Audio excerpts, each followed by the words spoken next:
Oscar, que se ho. Hola, ¿cómo estás? It's Kéron Kyle. Veni Kéron Kyle. Idiemetep, hetepu. Nechkerit. This is Kéron Kyle. Hi, how are you? Welcome in peace.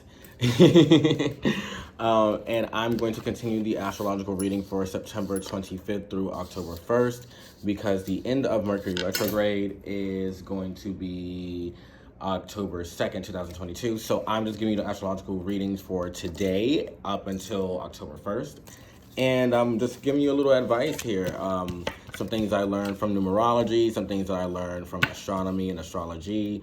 And the tarot is just going to be the instrument to that kind of focal point. So if you came here from my Instagram reel, Seraph Ayla, SERAPH_EYELA, Turkish for the light around the moon, masculine version of Arlene, if I'm not mistaken, then you would already know like the first part of the reading. So from what I've been seeing, there are certain cards like, for example, you have this here. This Five of Cups here lets me know that you're intrigued with the occult in one way or another. And when you have things like the Chariot and the Hermit, and then you have things like the Queen of Wands upright, and the bottom deck card is your Nine of Cups, which is second decan Pisces, where like your psychic nature is becoming more developed or more attuned. So basically you're getting more in tune with your intuition. It's getting stronger, it's getting sharper.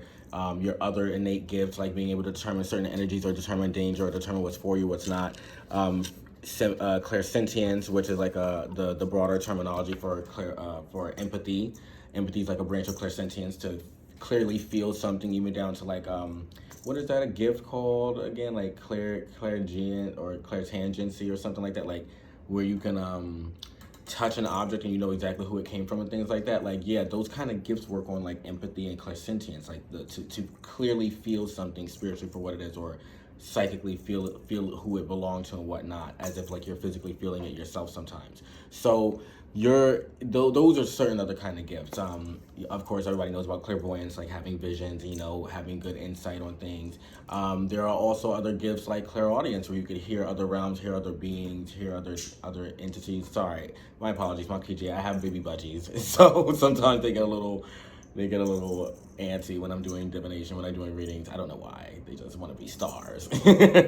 But you also have gifts like such as clairgustance, where you can taste the energy in certain things, or even down to clairsleuth or clairalience rather, where you can actually smell like different entities. You can smell darkness, some might smell foul, where something light might smell sweet, you know, or like a deceased loved one, you might smell their perfume or their favorite fragrance, like things like that. Those are different gifts as well.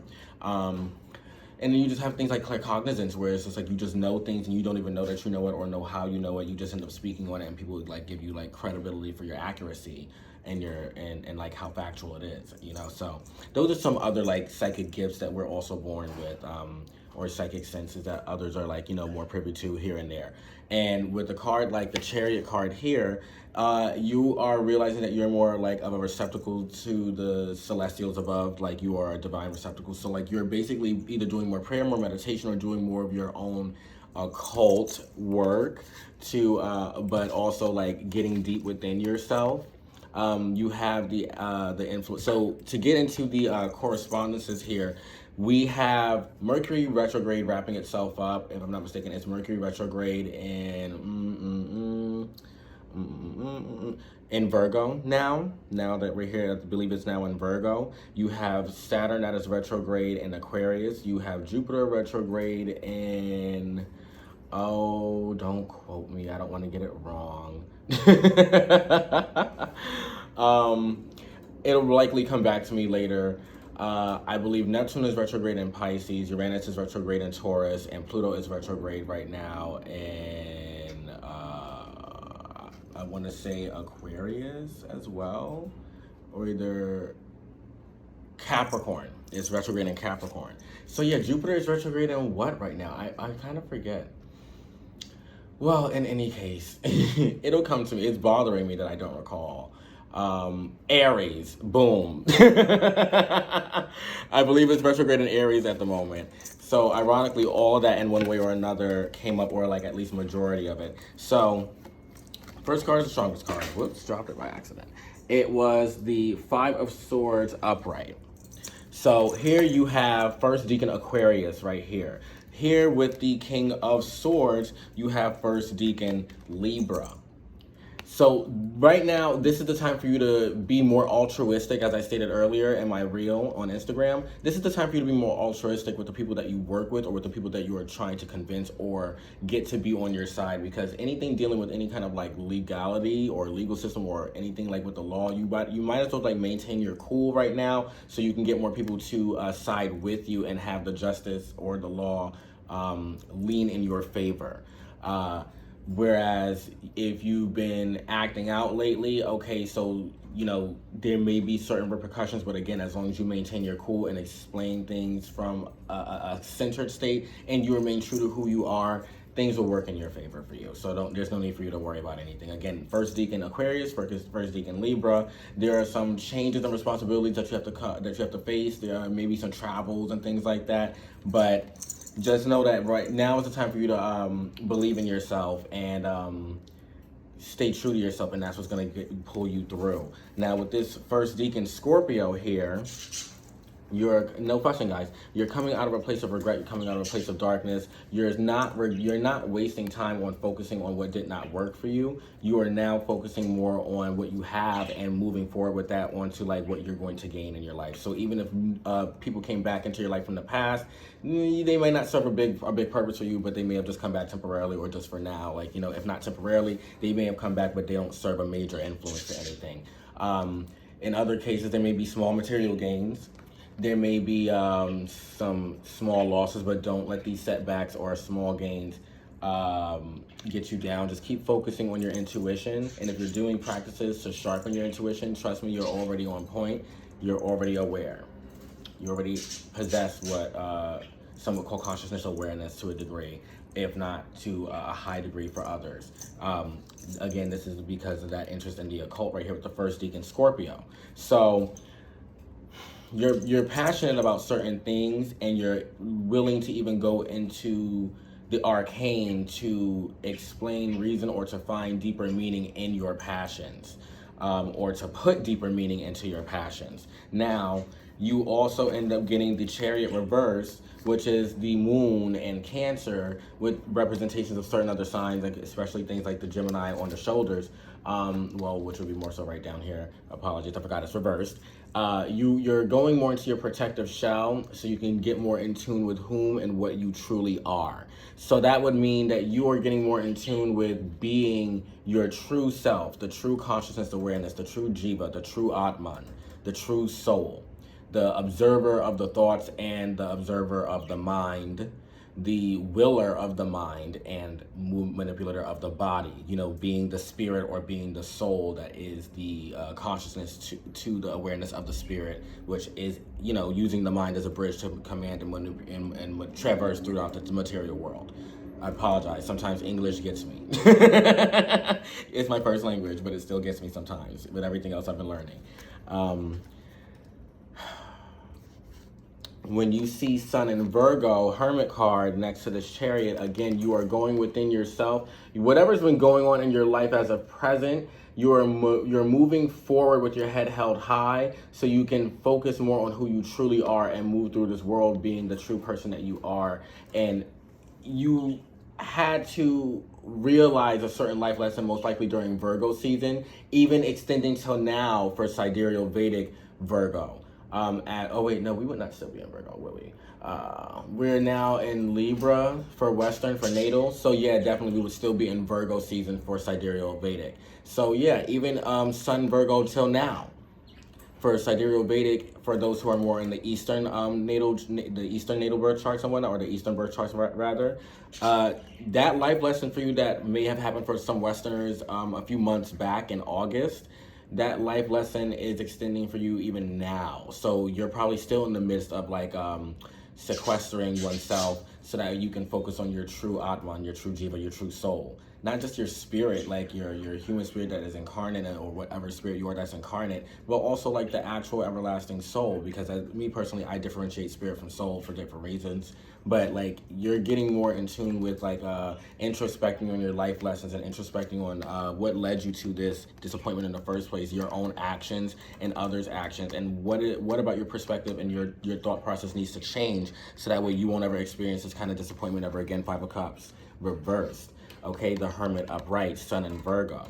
Now with this Queen of Wands upright, again, you are seeing things accurately. You wield a wand of life right here, of live power, of living power. You wield like the sunflower, because you're always looking towards the light. You're always looking again towards the sun, Sun in Virgo. So even with this second deacon Pisces right here, that is furthering like the message of how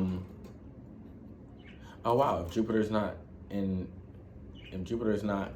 retrograde in Aries, and it's probably retrograde in Pisces. I probably made a mistake. I'm not entirely sure. I'll have to recheck that. My apologies, y'all. Correct me wherever I'm wrong. I'm open to being incorrect, okay? I am not omniscient. I do not know everything. But in any case, that second deacon Pisces is it's just further elaborating as a clarity card for the rest of the deck, that when it comes to your clairvoyance, when it comes to your spiritual or your psychic abilities, your magical capabilities, when it comes to you wielding the power that you possess and attracting the people that you want to attract in your life, it's going to come through kindness and optimism. It's going to come through like a benevolent or a benign disposition. It's going to come to you. You don't have to do too much to go to it other than be your true self. And as I said earlier, first card is the strongest card. You may want to be your most true altruistic self. So that way, any kind of difficulties that may come up with this Five of Swords, reading it from a tarot perspective now, you'll have what you need to draw the fine lines, because, yeah, actually, I may have been mistaken. Maybe Jupiter is retrograde in Capricorn and Pluto's retrograde in Pisces, because I do recall it was something to the degree of boundaries, the boundary dissolving sign needing to be checked a little bit here and there. I apologize again. Sometimes the information just slaps me again, or just comes right back to me. But there's something here with that, with your psychic self being finely tuned or finely developed now, which is why this Queen of Wands is here again, to further exacerbate the message of the Chariot reversed and the Hermit upright. Watching how we act in the material world to reflect our spiritual world, okay? So as above, so below, as below, so above. You want to just keep being, again, your truest self. When you are faced with the darkness, do not pay so much mind on the great shadow that's casted before you. Pay more mind to the location of the light. If you cannot find it, you are it. You are said light. And with great light is a great shadow that is casted.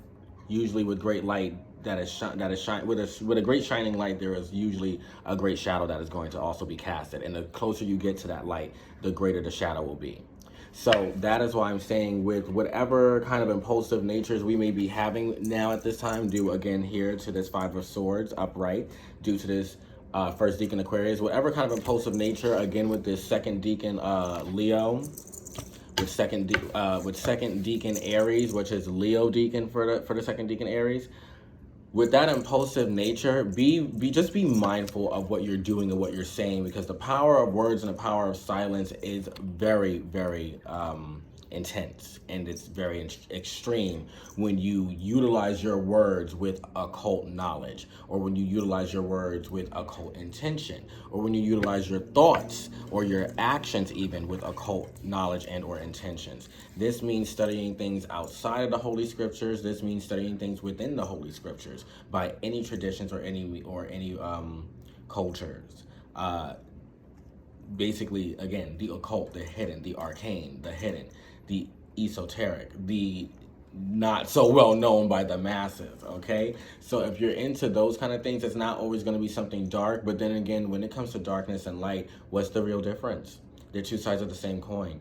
Of course, there's difference in morals and what one will do versus what another will or won't do. But light and dark are two sides of the same coin, and certain sources that I've researched before state that there are differences between low magic and high magic, and it's not what you believe it is. Low magic would be any kind of white or black magic or any other color magic done under the sun that would affect this realm here. But high magic are things like certain practices like transcendentalism or yoga, different kinds of yoga, or different kinds of kirtan yoga, or different kinds of chanting, different kinds of prayer, meditations, or doing any kind of magic that affects the higher reality, the higher realms. So doing things that affects the higher self, or doing things that affect basically just the spiritual realm or the spiritual world. Again, as above, so below. So the more work that you do on the spiritual realms, especially do things through things like, I won't say in Mother Nature, but the more things that you do through like the Book of the Dead, for example, like those will help you with the heavenly realms. And the more things that you do for that realm, again, as above, so below, it will reflect here. That is more high magic there, because it's not just about doing things for the dead and for the ancestors. It's preparing yourself for your own afterlife, for example. Again, you are working on the spiritual higher realms, either worlds above or outside of this one. And when you do things of that nature, it will always reflect down here in the material realm. So instead of worrying about doing magic here, why not do meditations, prayers, or magic for those realms? Or do certain journeys, shamanic or spiritual, astral journeyings to those realms to continue your work or your ambitions there, or to manifest your work and or ambitions up there, or to get into alignment with the divine or your ancestors or whatnot up there, as opposed to doing so much to cleanse and or protect or create war, defend oneself from war down here with certain actions or practices. I'm not going to put everybody on blast, but you know, that Five of Cups and that Queen of Wands speaks for itself. So with that being stated, that's what I have for you for the rest of this retrograde, is focusing again more on paying mind to your intuition, paying mind to yourself, and giving yourself credit where it's due, because you're spot on, okay? Thank you. Bahaba Danyabad. Dua Neteru. Shukriya, shukran, muchas gracias. This has been Kéron Kyle. Thank you so very much, and I'll see you soon.